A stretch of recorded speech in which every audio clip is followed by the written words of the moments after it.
Hi friends, welcome to my channel and the next video in my series on my Decan walk, which I'm taking throughout this year, which I started back in November 22. So yeah, quite a way through it now, and here we are on quite a difficult card. Yes, the Nine of Swords. Oh dear, it was quite interesting to see that the crystal assigned, or all three crystals assigned here, are quite dark from the Crystal Magic Tarot. So for the Tower we have this beauty here. Oh yeah. Okay, so this is black tourmaline. This is my necklace version. For the Lovers we have tourmalated quartz. So it's actually black tourmaline in quartz, which is interesting the way those have been chosen quite closely. And then for the card itself, the Nine of Swords, we have black onyx. So yeah, not only are the cards challenging, but we have some very dark crystal energy here as well for protection and strength. So we'll have a little look at the Crystal Magic Tarot in a bit, but first of all let's see why Nine of Swords is such a problematic card. So the first clue is, as usual, the Zodiac. So we have Mars for the Tower. This is Barbieri Zodiac Oracle. I chose it because it's beautiful. So yeah, okay, so let's just move this out of the way a minute. So for the Tower we have Mars. For the Lovers, Gemini. Okay, there's also a bit of Mercury energy in here as well. There we go. Mercury as a bit of a trickster where communication is concerned. Alrighty, so I thought this was really interesting, and it's also given me a chance to bring out my favourite ever Tower card, which is from the Tarot of Mystical Moments. The Tower card in this depiction, this tarot deck, is the best for me, just speaks. We have a figure here trying to keep the tower together, even though it's on top of a volcano that's very obviously about to erupt, and even the figure's hair has turned to smoke. Everything's just disappearing here in a massive blast. So instead of having the lightning strike, it's actually coming from below and destabilising our foundations. And yeah, I think when we do have tower moments, we do have a tendency to try and hold on and keep everything together, even though it's inevitable that it's all going to come apart. So very much the Mars energy there. So we've got this magnificent Mars depiction here. He's taking no prisoners. Alright, so let's put those to one side there. Okay, and we'll come back to this here. Nine of Swords. So as usual, I've got the Rider-Waite Smith version at the top and the Thoth version at the bottom, so we can compare those. And several other decks that I'm going to take a look at to sort of illustrate what I've been discovering about this card. So if we come on to the Nine of Swords itself, this is what's normally, or quite often, referred to as the nightmare cards, because we can see somebody sat up in bed in the night, which is depicted by the black behind those swords. Hands over the eyes, not wanting to see, and clearly not able to sleep. Although on a bed like that, I don't think I could either. It doesn't look very comfortable, does it? And if we look at the bed panel there, we can see a fight scene, or even a bully scene actually. If you look at it, it looks like one figure is actually an aggressor, and the other figure, it's not very clear there, but the other figure is being dominated. And of course Mars does dominate, it's a dominating energy. and giving this figure here restless night.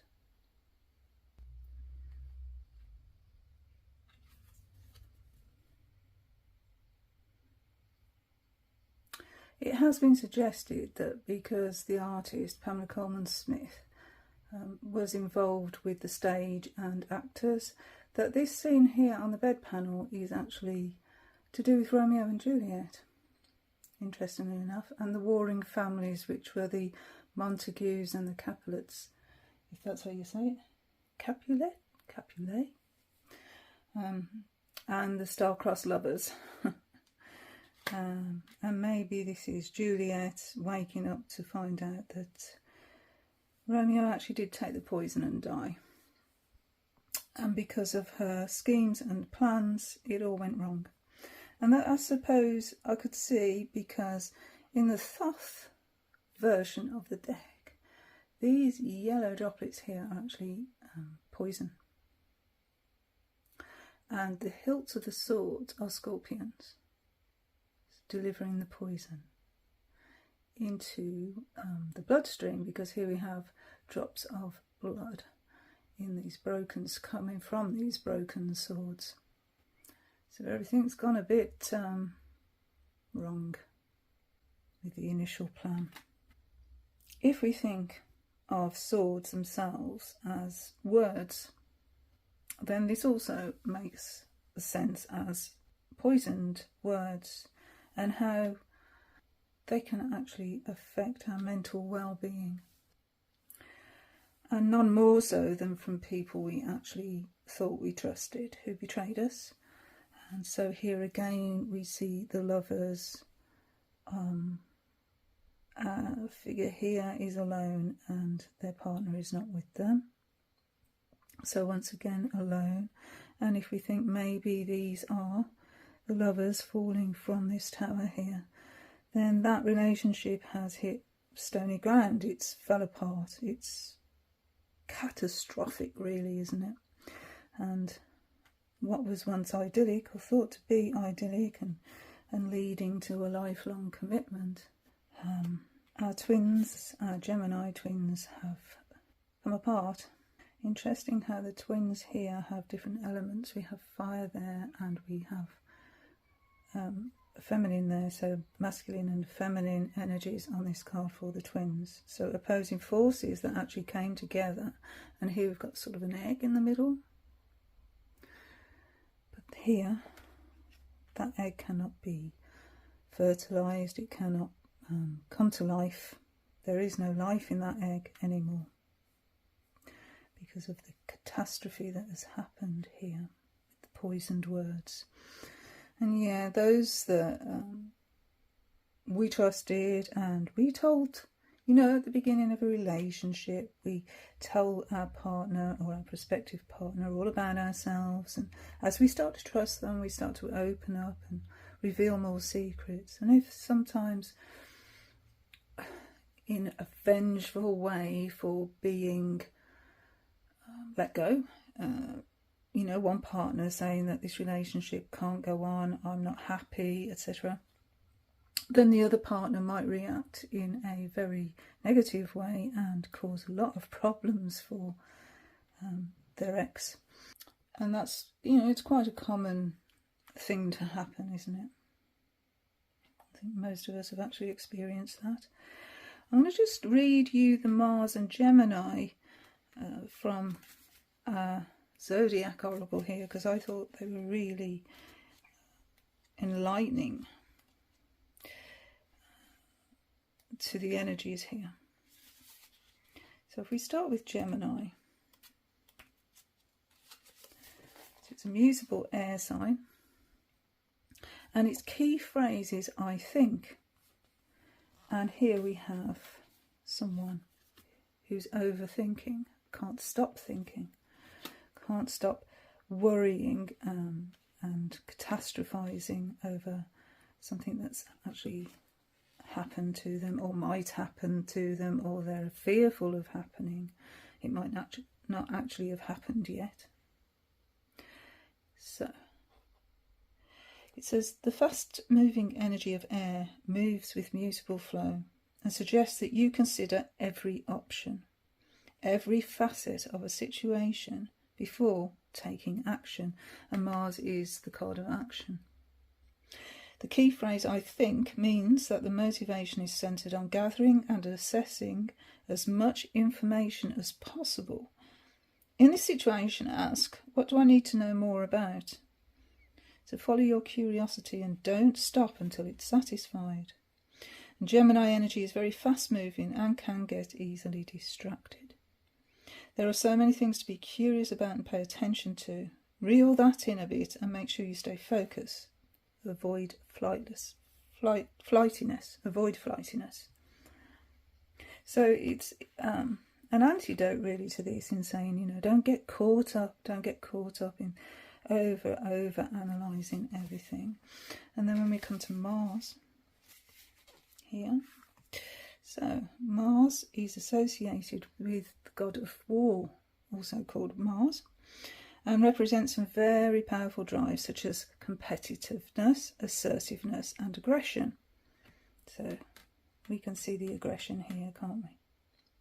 And we can certainly see it in the Tower card when we've got that hellmouth spewing fire. But also it's got issues about courage, confidence, passion and strength.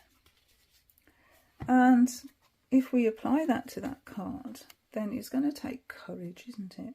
And inner strength to actually overcome this dark night of the soul, as it's sometimes referred to. Mercury here, you know, talking about that relationship dynamic. So Mercury is all about the mind and the magician, actually, and so therefore he could be seen as the trickster side of the magician that's causing this here situation. So that's interesting. So in the Thoth card, it's actually called the Lord of Cruelty, and this is the agony of the mind, the scorpion stinging, the swords, the rusty swords, yellow droplets of poison, the damaged swords, the damage that cruelty can do to us. It's ruled by fear. It can be about harm, self-harm, being self-critical, because self-harm doesn't always actually mean physical self-harm, but mental self-harm as well, which we can see going on in this card here. A lot of mental self-harm going on there. And poison in the blood is toxic, and so therefore this could be to do with a very toxic situation that we find ourselves in, maybe at work. You know, it might not just be a love relationship, it could also be a relationship between friends, a relationship at work, a toxic environment that we found ourselves in. And Mars is associated with iron as well, and we have iron in our blood, so there's a correlation to the card with the Mars energy again. Another thought about this card as well is the religious aspect of it, being Adam and Eve being thrown out of the Garden of Eden. It's by this angel. I think Susan Chang talks about that in her book 36 Secrets, and that this angel here could be the angel that banishes them actually from the Garden of Eden for eating the apple of knowledge. And so this is when the lover's world falls apart and leads to anguish and anxiety, fear of the unknown, because they didn't know what the world outside the garden was all about. They were just banished into it.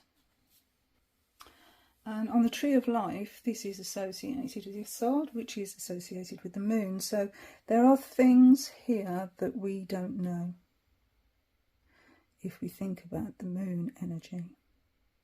So maybe whatever is underneath this bed is the subconscious, the things we're not aware of that are bubbling under the surface, that we actually haven't got access to at this time. And so we could also see this panel here as the fight between old and new ideas, couldn't we?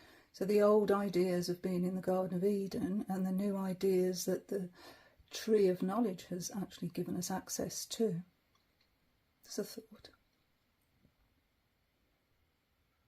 And also with Romeo and Juliet as well, because the old way of doing things, the family's viewpoint, with the new way of doing things, which is the young lover's viewpoint. So that's another thing that I sort of gleaned from all of this as well.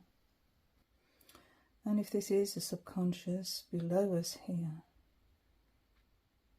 then this is an instinctual reaction to the situation. You know, when our world falls apart, we go into a mind spin. And this being a 9, normally we actually see it as the end of the completion of the suit, you know, where everything is resolved. Whereas, because this is the suit of the mind doesn't resolve itself, does it? You know, it solves one problem and then we go and find another problem. It's never ending, isn't it? But the interesting thing about this, I think, is we don't see the tip of those swords on the Rider-Waite-Smith card. They're actually blunt. They have no effect. And so this sort of reinforces the fact that all of this is mind games, if you like. Someone's playing mind games with us.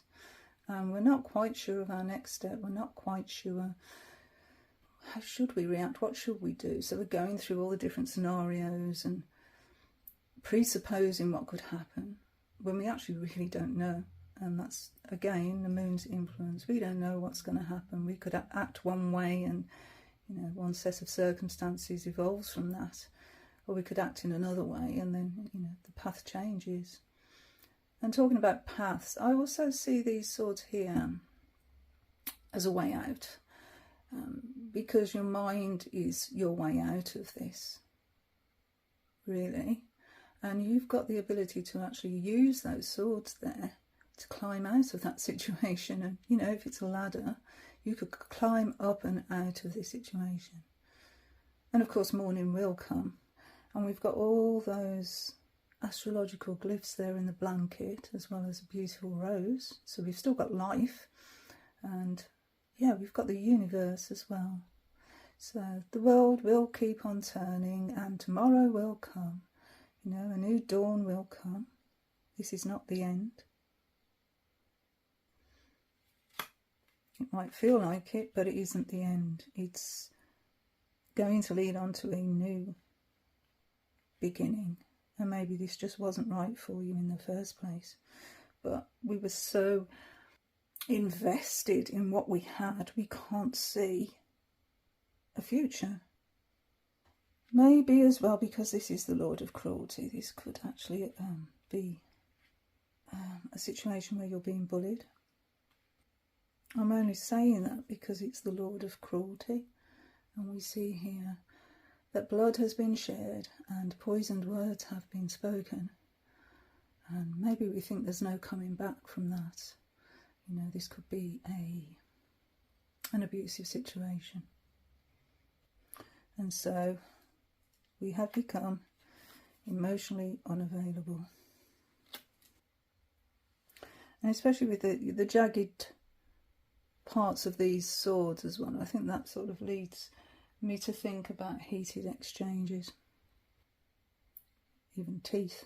If somebody's got their teeth into you. Quite interestingly, my sister's dog was attacked yesterday. So it sort of reminds me of that, unfortunately. The dog's okay, although had to have some stitches, but yeah. And of course, there's been mental anguish over that. Is the dog going to be okay? So that's sort of how it's shown up in my life. Which I think is always interesting when you see how these things do show up, you know. So there's no, it looks like, you know, even though there's a ladder on this one and a way out and a new morning, the Thoth version is not so optimistic. So let's just have a little look at a few other decks. So what shall we look at first? Let's have a look at the Tyldwick. So I have the second edition of the Tyldwick Tarot. And the interesting thing with this version of it. Let's find it.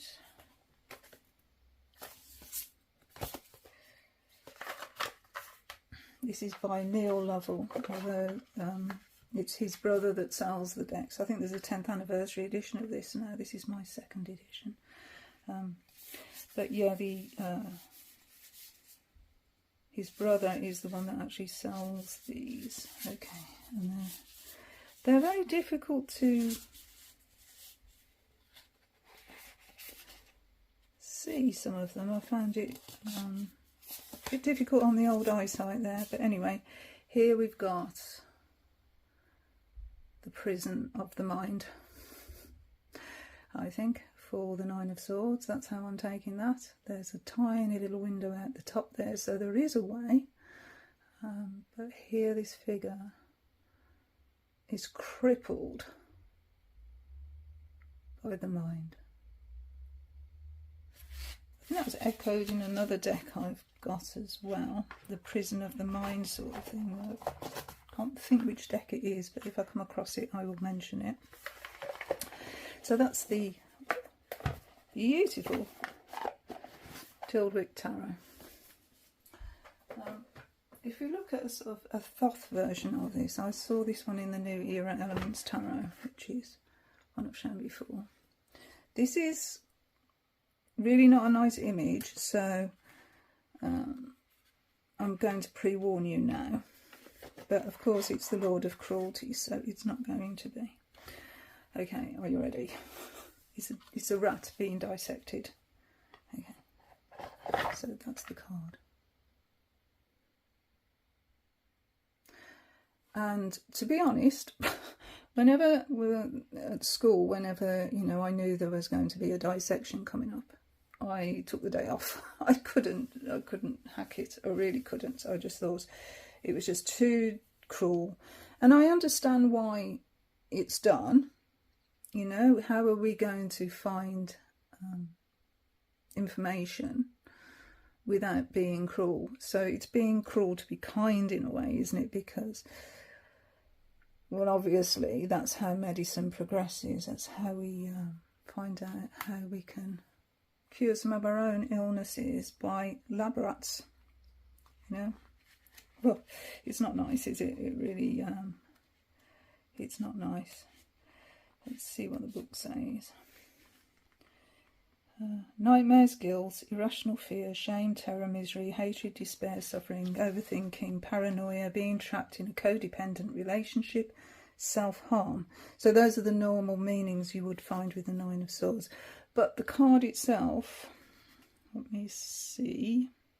Okay, the card emphasises the cruel and destructive aspects of a ratio asserting itself, irrespective of the suffering and needs of others, in the image of a dissected rat. Cutting apart something will allow you to learn about the internal makeup of the animal, and the insights may even allow you to do some good, but you sacrifice something in the process. And I agree, you do really sacrifice something in that process. It's not, I mean, like I said, I understand why. I just don't like it. Okay, swiftly moving on. What do I have here? So I've got the Cosmic Tarot, and this depiction here shows how it can cripple us. Let's find it. There we go, Nine of Swords. Yeah, so here we've got the swords actually penetrating the figure. So again, I'm thinking about words, I'm thinking about thoughts being the suit of swords. They're not actual physical swords, they are the mental mind, the mental processes. And here we can sort of see the tower energy. Tower is crumbling away here. So the foundations are coming apart. And it looks like the swords. Oh yes, actually there's one there through the thigh. And so we can't even move forward. There's one through the solar plexus as well. So our will to carry on has been impeded, and our will to actually move on is impeded with the sword in the leg. And it looks like a snake. Yeah, there's been some snaky activity here that has led to this. Yes, so I think that's a really good way of it's illustrated in the Cosmic Tarot. I've got here the Hearts and Hands Tarot by Liz Blackbird. It's actually a monochrome deck. Beautiful.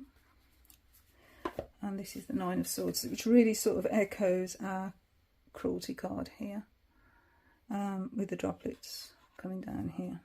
And so in black and white it's not so graphic, is it? But this person here is wringing their hands. They just don't know what to do. And we've got that void behind as well, haven't we? Like the black void we've got in the Rider-Waite Smith. And a void is actually full of possibilities. You know, we can see it as a black hole, but it's also actually full of possibilities. This is not the end. This is just a blip, a big blip, but it's not the end. There are other cards that follow.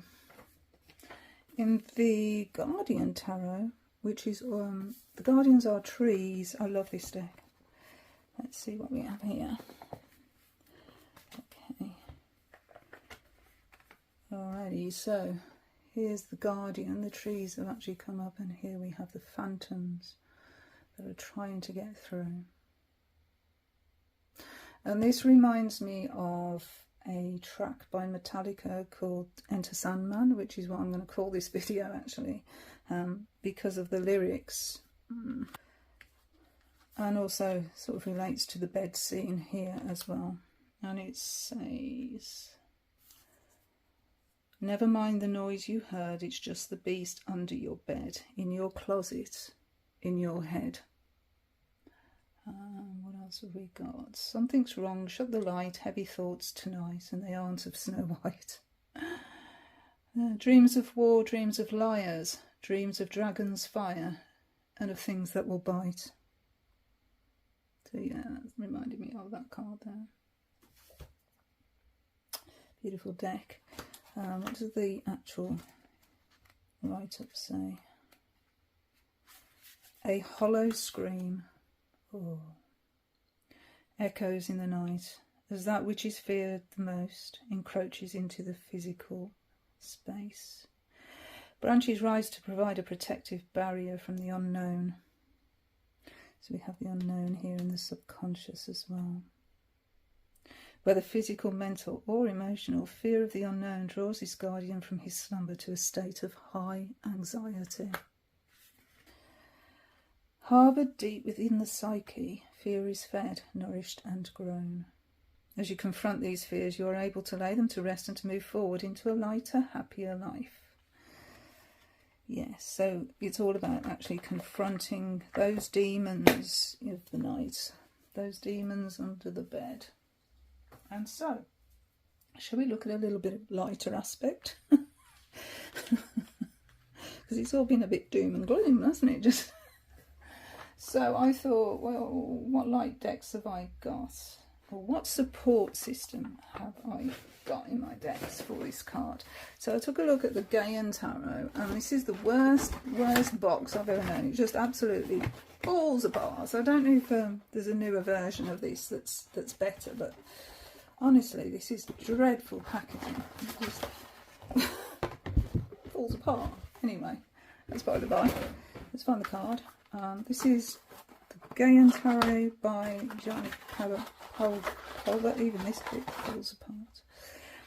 And here, figure here is drawing sustenance. So we still see the mask of fear there.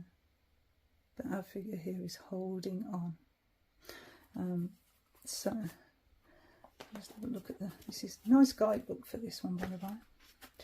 A woman grieves, storm clouds billowing, yes. And she's embracing a standing stone as if it were her mother. And with her inner vision, She sees the face of she who watches, the one who always watches over her with love and compassion, which probably is that figure there, so it's not a phantom at all. It's a petroglyph, apparently, found on the border between Washington and Oregon. And it says, when you get this card, deep sorrow has come into your life, and your mind swells with nightmare images. Grief can be exhausting, especially when we think of all the could-haves and should-haves. Release your sorrow into the earth, the body of the mother, where it is grounded and transformed. You know the compassionate one is always there to comfort you. So finding comfort in Mother Earth, which is a really nice way of dealing with that energy. And so I'm going to go a little bit more light-hearted as we go. Oh dear, where are we to? Half an hour, okay. Hilda. I have the burlap edition of the Hilda Tarot. Love this deck. We always try and find the funny side with Hilda. Hilda is like a cartoon character that is throughout the tarot in various situations, which are usually quite funny. So here in the Nine of Swords, she's reading ghost stories and frightening herself, which is brilliant, isn't it? And she's in a rocking chair as well. And look at the mouse. Mouse is jumping. But yeah. And we've got the dog and cat fast asleep, oblivious to everything. Yes, I thought that's quite a funny rendition. And then lastly, I think, with the tarot decks, I'm going to have a look at Way of the Panda, because I always find that one's quite a empowering deck. Oh, actually, before that, the Osho and sorrow. So again, we've come back to grief. Yeah, Ananda. That's the figure's name, Ananda. There. And this is when the Buddha dies, and he was at his side constantly, attending to his every need for 42 years, and so he's grieving the passing of Buddha. But when he was asked why he's crying, why he's weeping, look at that, the stars there on the outside, beautiful.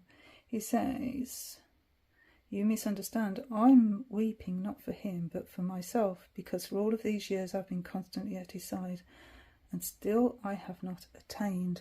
So he's talking about enlightenment, hoping to gain enlightenment from the Buddha just actually by being by his side. So he stayed awake for the whole night, meditating deeply, feeling his pain and sorrow, and by the morning, it is said, he was enlightened. So that's sort of saying there is a reason for this, you know. It's not just to torment yourself, it's actually to come awake, if you like, because in the morning, when you're awakened, you have more clarity. And so I'm now going to talk about the Way of the Panda. So this is the image here. We've got a little panda with its nightcap on, and we've got all these swords pointing up and these hands trying to grab at him, but he's being held on to here.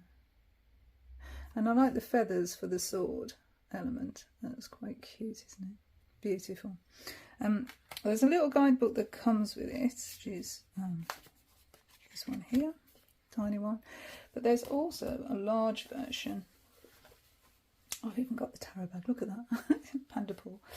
The Book of Pandas, which has got quite a lot of additional text in here, which is really informative and funny, actually. So I'll just read you a few extracts from it. I'm not going to read you all of it. This is Steve. Say hello, Steve. He's very much alive, so don't worry about him, apparently.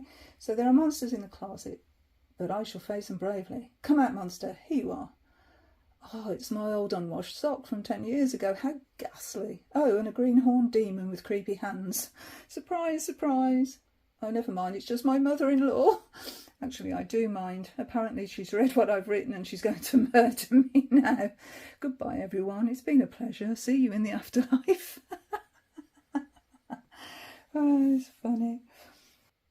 All things considered, it's not as bad as he'd imagined, although he did feel like he was being consumed by a dark chasm of harsh winds and doom when his mother-in-law loomed closer and closer towards him.